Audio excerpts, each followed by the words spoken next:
This is why foreign interference has to be taken very seriously.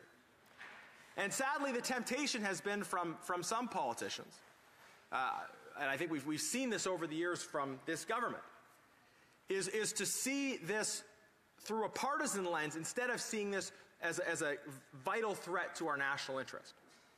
That is, the perception has been, rightly so, that particular foreign governments prefer Liberals to Conservatives. And as a result of that, the Liberals have been reluctant to take action, particularly on interference by the PRC, because that interference manifests itself in the last election in particular as trying to prevent Conservative candidates from getting elected.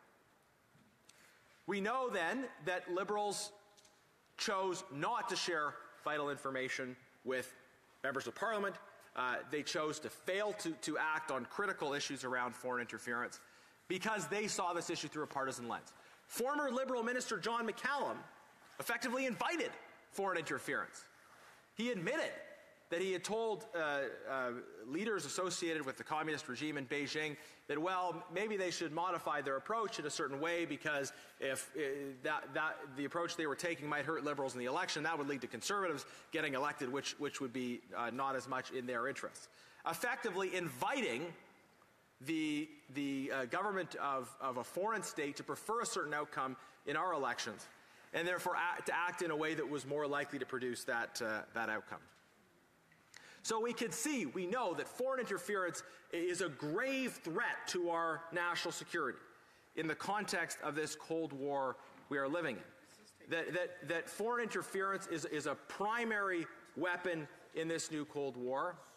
And we've seen time and again how Liberals have been reluctant to take this issue seriously, and a big part of it has been the reality that Liberals have benefited politically from foreign interference.